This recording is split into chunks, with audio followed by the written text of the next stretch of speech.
3 days before our 5th wedding anniversary, my husband handed me divorce papers and told me he needed a new challenge. The challenge, it turns out, was abandoning me while I was pregnant and pretending we never existed. Before we begin, if this story speaks to something you've lived or something you've almost survived, take a moment to like this video and subscribe to Absolute Revenge. The envelope was cream, thick, and uncreased. Like it hadn't been sitting in his briefcase long. Maybe he'd picked it up that morning, right after our regular Friday coffee, the one I brought him every week since he started working downtown. "Ro," he said, not meeting my eyes, "can we talk?" And I knew, even before the paper touched my hands, even before I'd registered the first word, petition, I knew. My mouth opened, but all I could say was, "Now?" He nodded, slow, like I was supposed to thank him for the timing, like early notice was a kindness. He began, gripping the edge of the counter, the one we tiled together that summer he insisted we could DIY. "I haven't been happy. I need more." I blinked. "More?" I echoed, feeling stupid even as the word left my mouth. He shrugged like he didn't owe me anything more than that, a shrug, a sentence. I waited for him to say her name. I didn't know it yet, but I could feel her, hovering in the silence between his breaths. "I'm not cheating," he added, too fast, too rehearsed. I need something different." We were 3 days away from our anniversary trip, the first we'd planned without a Groupon or off-season discount, the first one where we said we'd just enjoy each other, no expectations, no work calls, just us again. I'd even packed the old Polaroid he loved. "You're leaving me," I said, just to hear it aloud, and he didn't deny it, just gave me that head tilt like he was the one being asked to forgive. "I'll give you the house," he offered, like it was a consolation prize, like our kitchen, our hallway, our quiet bed hadn't already left with him. He said he'd stay at a friend's for the weekend, that it wasn't healthy for us to be in the same space. He meant he didn't want to feel bad, not while he packed his things, not while I stood there, trying to think of what groceries we had, what bills were auto-paid, what part of this was real. "I hope we can do this kindly," he said, grabbing the charger from the outlet we both used, and my voice came out small. "Kind left 3 exits ago." He paused, like he might say sorry, but then he didn't. After he left, I sat on the floor of our laundry room, the warm dryer humming behind my back, holding the envelope in one hand and the blue cardigan I'd washed for our trip in the other. I didn't cry right away, not until I found the anniversary card I'd tucked into my sock drawer, still unsent, still full of sentences like "thank you for choosing me again and again." I tore it once, then again, until it was confetti, until I couldn't recognize the handwriting, until my hands stopped shaking long enough to breathe. The worst part wasn't the papers or the empty dresser drawers, it was the silence from his mother. She usually texted me every Friday, just memes and Target sales, little things, but that weekend, nothing. I told myself she didn't know. But the following week came and went without a word. By Monday, I realized the silence wasn't an oversight, it was a side. One she'd chosen. His sister stopped liking my photos. His aunt removed me from the group chat. It wasn't just Jonas leaving. It was the unraveling of a family I'd spent 5 years stitching myself into. I hadn't told anyone about the missed period, not yet. I chalked it up to stress, told myself it could wait. But 2 weeks later, holding the test in my trembling hand, I knew it hadn't waited. I sat on the bathroom floor, legs numb, phone in my lap, and stared at the 2 lines. 2 pink lines that changed everything except one thing: he was already gone. The instinct to call him rose up so fast it choked me, but I swallowed it. I knew what he'd say. I'd heard it already: "I need something different." I didn't tell him. I didn't tell anyone, not right away. I went to work, came home, folded baby socks from Target like they were groceries, like I hadn't imagined him holding our child one day. The grief came in waves, but not the kind that crash. Mine was quieter, like tide creeping over the shore when you're not watching. I didn't light a candle. I didn't write a poem. I just picked up the ultrasound photo one day and whispered, "You'll have me. Even if he didn't want us, you'll have me." I started showing early, the kind of early that makes coworkers glance down then quickly away, the kind that makes you lie about bloating and baby carrots, even when you haven't told a soul. I wore old sweaters, sat with my arms crossed in meetings, told HR I was dealing with medical stuff. I didn't want the pity or the questions or the polite gasps of, "Oh my God, did he really leave you while you were pregnant?" I told myself I'd tell people after the first trimester, after the nausea calmed down, after I felt like someone's mother. My neighbor, Miss Claire, noticed first.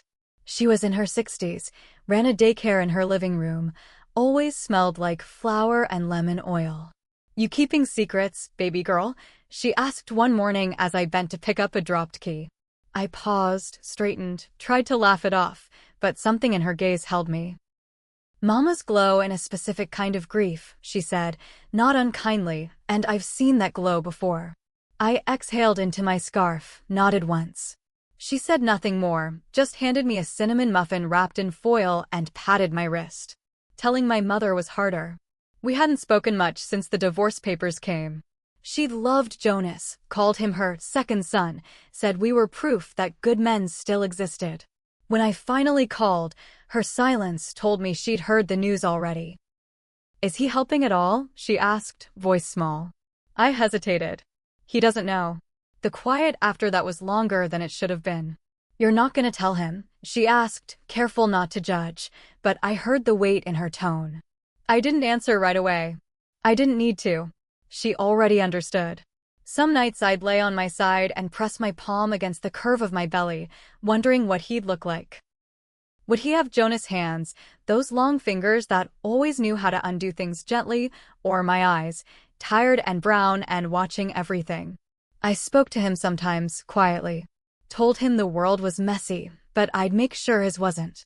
I read baby books, argued with insurance reps, bought a crib secondhand from a woman who told me, with tears in her eyes, it goes fast. Even when it doesn't feel like it. Elijah came early. 5 weeks ahead of schedule, small and wrinkled and angry at the light. They whisked him away before I could hold him, his lungs struggling, wires wrapping his body like armor he didn't ask for. I watched from behind glass, still bleeding, still shaking, clutching a blanket they gave me as if it could explain anything. A nurse said, "You're doing great, Mama," and I nodded, even though I felt like I was floating outside my body, watching someone else survive this. I wanted to call Jonas. My fingers even hovered over the screen. But I didn't. He stayed in the NICU for 12 days. On day 6, the nurse taught me how to hold him against my chest, skin to skin. He calmed instantly, eyes closed, tiny fist curled around my hospital bracelet. "He knows your voice," she whispered. "He's been listening for months." I cried then, messy and silent, not because I was afraid, but because I finally believed he was real, and he was mine. I stopped waiting for Jonas to change his mind. I stopped praying he'd show up.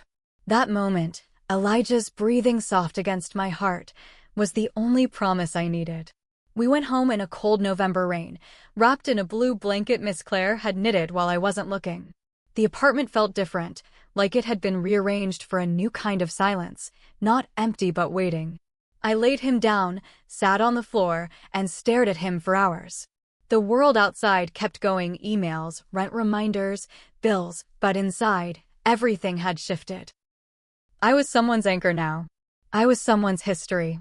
I folded baby clothes with slow hands, let the dishes pile up, and answered every cry like it was a sacred bell. His family never called. Not even once. There were moments when I thought maybe they didn't know, maybe Jonas kept it quiet. But then I saw a tagged photo of his mother at a baby shower, Taylor's, and realized the silence wasn't ignorance, it was decision. They'd made space for someone else. And I didn't fight it. I stopped checking their pages, stopped asking mutual friends for updates. I held Elijah tighter, whispered stories to him in the dark, stories where we were enough, just the two of us, where fathers weren't always necessary to feel wanted or whole. Elijah had just turned 9 the day Jonas came back, unannounced, holding a grocery bag like that somehow made it normal, like 10 years of absence could be softened by red wine and something wrapped in foil. "Ro," he said, quiet, almost embarrassed, "can I come in?" I looked at him, looked at the bag, then at Elijah's sneakers by the door, still muddy from soccer practice. He shifted from foot to foot, older, thinner, but still with that hopeful smile, the one he used when he forgot my birthday and thought a movie night would fix it. He stood there like someone waiting to be rescued, like he was hoping I'd reach for the rope. I didn't know where else to go, he said, like that was a reason, like that was something you say to the woman who gave birth without you, who raised a boy while you were off living a softer life. Why no? I asked, not bitter, just tired. Taylor's gone, he admitted, voice flat, and I've been thinking a lot about the past. I nodded slowly. That's a wide net. You looking for closure or for a couch?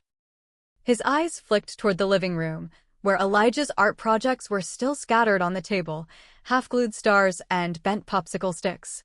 Does he know about me? He asked. I tilted my head. He knows he has my eyes and a spine he got from surviving.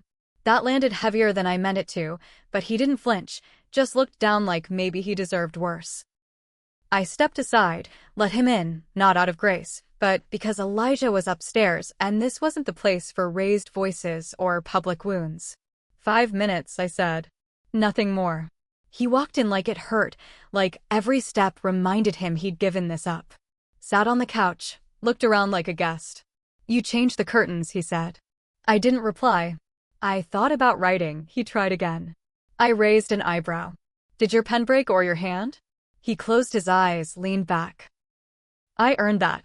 I wanted to scream, but Elijah's footsteps echoed above us, light and fast, the sound of a childhood I'd protected with everything I had. He's upstairs, I said, softer this time, but you won't meet him today. Or tomorrow. He nodded, took it like a man too tired to argue. I get it, he said, I wanted to try. I poured 2 glasses of water, handed him one without sitting. Try what exactly? He shrugged. I don't know. Maybe being around, maybe showing up. I sipped mine slowly. That ship didn't sink, Jonas. You let it drift and never checked the tide. Silence filled the room, heavy but not cruel. Outside, the wind was knocking leaves against the windows like it was trying to listen too. He drank his water, then set the glass down carefully. His parents came by 2 days later, just after dinner. Margot brought a lemon pound cake like we were still playing house, like I was still part of their Sunday calls and Christmas lists. We were in the area, she said, even though they lived 3 towns over. Dean stood beside her, hands in his jacket pockets, awkward and silent. He told us, she said, eyes darting around the living room, about the boy, about everything. I didn't invite them in. Just stood in the doorway, arms crossed, listening. We'd like to meet him, Dean finally said. My laugh was quiet, bitter, and I didn't bother hiding it. You'd like to meet him now? I repeated. After a decade of pretending I didn't exist, of skipping birthdays and every single hospital visit, Margot's smile faltered. We didn't know how to reach out, she offered, but I shook my head. You knew how to delete me, I said, which means you knew how to dial. Dean looked away, murmured, we made mistakes. I leaned against the doorframe, tired again, always tired. He has grandparents, I said, people who showed up when it mattered. You don't get to rewrite that. They left quietly, Margot leaving the cake like it was currency. I set it on the porch table, let the wind take it overnight. Elijah came downstairs an hour later, rubbing his eyes. Was someone here? He asked, and I looked at him, at his wild hair and sleepy frown. Just ghosts, I said, brushing his cheek. Nothing worth waking you for. He nodded, too sleepy to ask more, and climbed into my lap like he used to. In that moment, I realized something simple but sharp. Some people come back because they're lost, not because they've finally found what matters. Jonas texted the next morning, something simple like, "Can we talk?" and I let it sit for hours before replying. We met at a diner near my office, one of those places where nobody looks twice at 2 people sitting too far apart in a booth. He was already there when I arrived, stirring coffee like it held answers. I've been thinking, he said, and I raised my brow, waiting. I want to be part of his life. I leaned back, sipped my tea, watched the way his hand trembled. That's a heavy sentence for someone who skipped the beginning. I know I failed, he said, quickly, eyes flicking up. I know it looks like I'm only here now because life kicked me in the teeth. I tilted my head. You're not wrong, I said, but it's not just about showing up now. It's about what you missed and why. He nodded slowly, like he'd practiced this part. I thought about custody, he started, then stopped when I looked at him. Shared, he clarified, or maybe visitation, supervised if that's what it takes. I smiled, but not kindly. You want legal rights to a child you've never met? He hesitated, then reached into his coat pocket and pulled out a folded sheet of paper. I saw a lawyer, he said. He says I might have a case. My laugh was soft, almost polite. You think a judge is going to hand you weekends and summers after a decade of silence? He didn't speak. I leaned in, voice low. You left me pregnant, Jonas. You vanished. You didn't check in, send money, ask. You didn't bury the idea of fatherhood. You walked away from it like it was a room with the lights still on. Outside, traffic hummed past, a horn blaring somewhere down the block. Inside, time slowed. He looked older now, worn in the face, like life had finally called his bluff. I don't want to fight, he said. I want to do something right for once. I believed him, but believing didn't change anything. Doing right starts with asking what he needs, I said, not what you miss. He looked away. What would you have me do? He asked, and I thought about it, about all the nights Elijah asked why his father didn't call, about how I always said maybe one day. I want you to leave, I said, but leave with something clear. He's not a second chance, he's a person. Jonas nodded, folded the paper again, placed it back into his coat. Will you tell him I came? I shook my head. I'll tell him when it matters. When it's about him, not you. We paid separately, didn't hug, didn't say goodbye. Outside, he stood by his car for a moment, like he thought I might call out, but I didn't. I just walked to my car, exhaled slowly, and drove home like the day hadn't just tried to change everything. That night, Elijah was quiet, tracing shapes in the steam on our living room window. You okay? I asked, setting down our hot cocoa. He nodded, but didn't look away. Sometimes I wonder if I'm missing something, he said softly. Like, other kids have dads at school stuff, and I say it's fine, but I don't really know if it is. My throat tightened.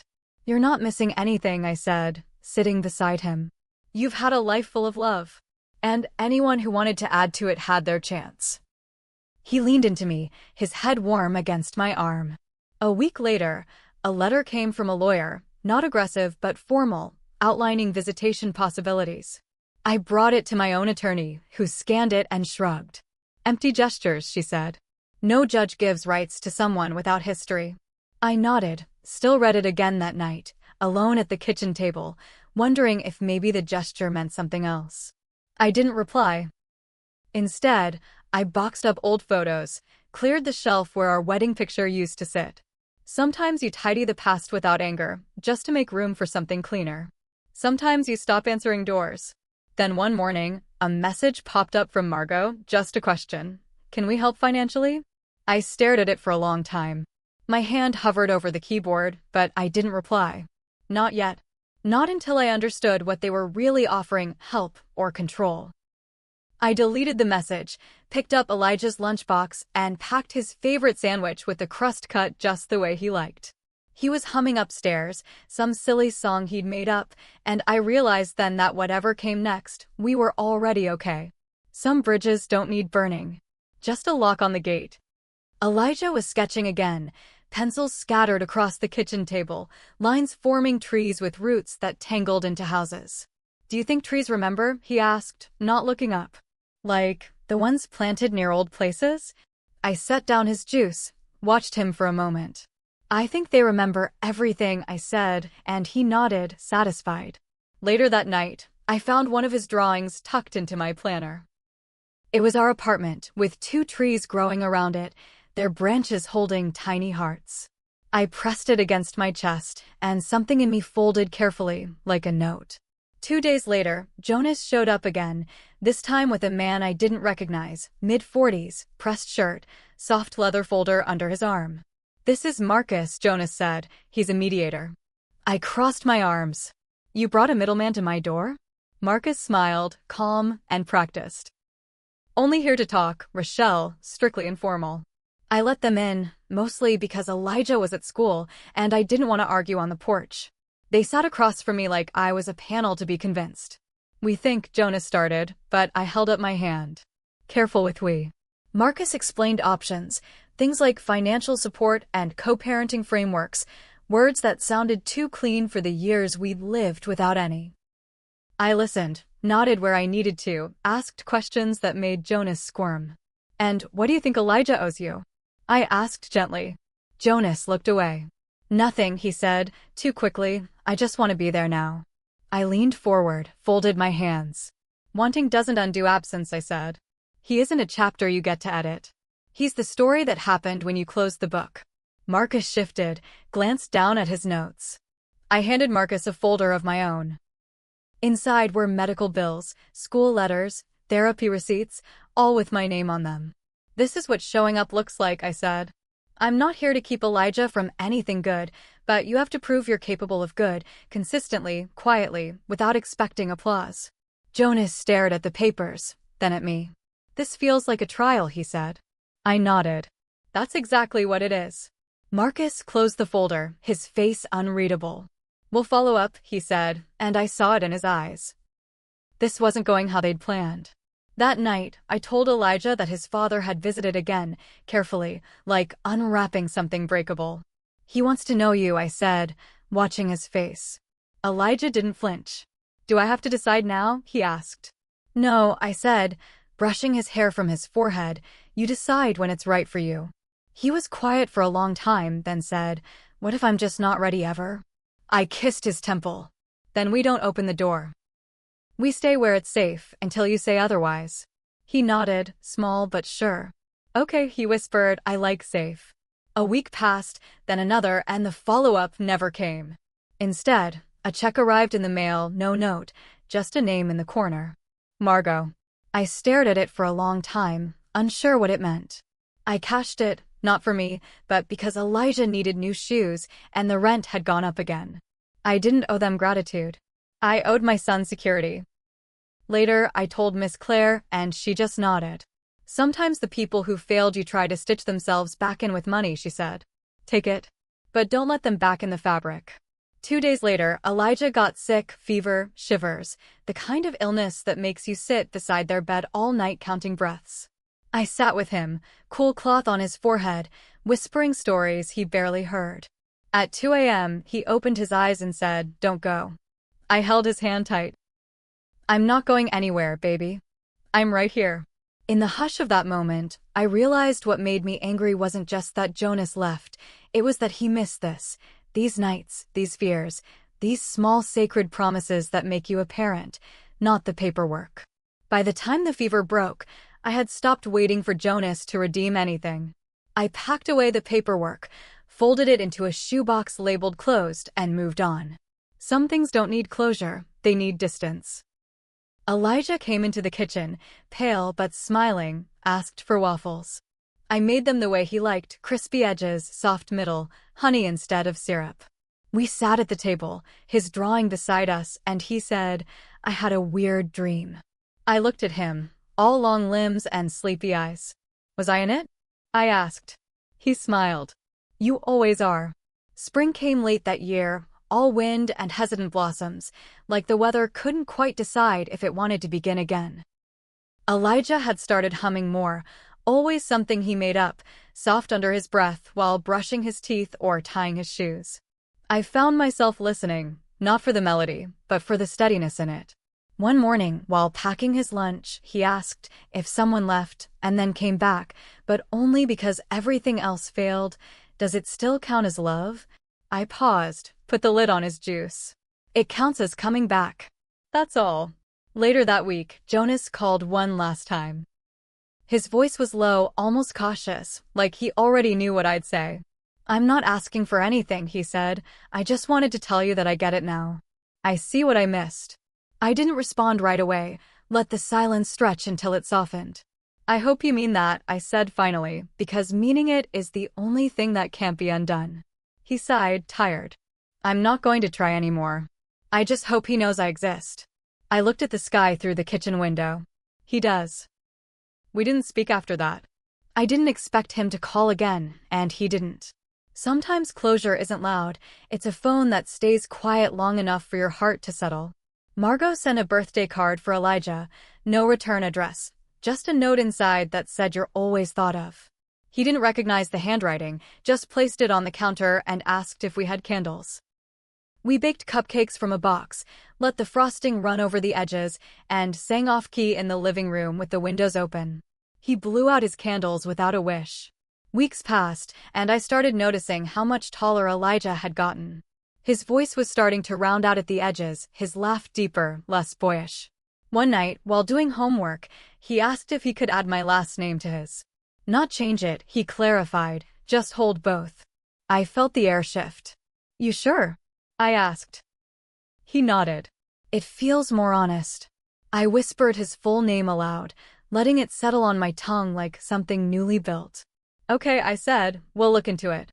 He smiled, eyes soft. It's like telling the truth without explaining the past. That summer, we visited the coast.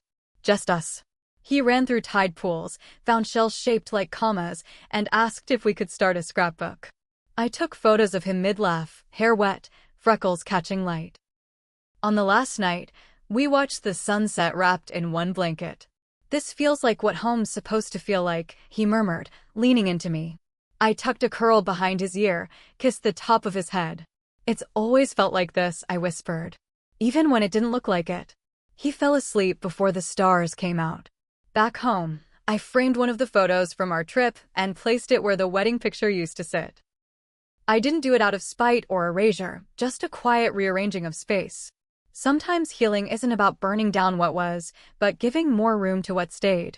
Elijah saw the frame one morning, paused mid-toast, and said, "That's my favorite one." I nodded. Mine too. He carried his plate to the table, sunlight catching the side of his face. In that moment, I didn't feel loss or victory. I just felt here.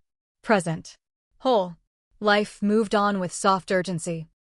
Work deadlines, school projects, laundry that never folded itself. We lived in the rhythm of ordinary things, the kind that don't ask for recognition but build the shape of a life. Elijah started calling Miss Claire Auntie, without realizing it, and she cried the first time she heard it. We laughed more, especially on slow evenings with nothing special planned. Sometimes, that's where the real peace is, in the rooms we didn't expect to bloom again.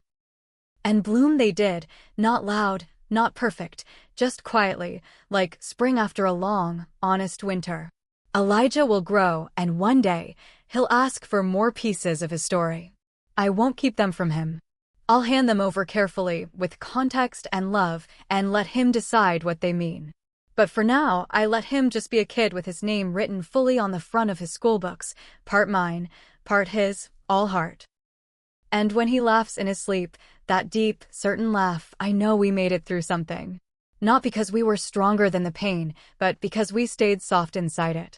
And soft was enough.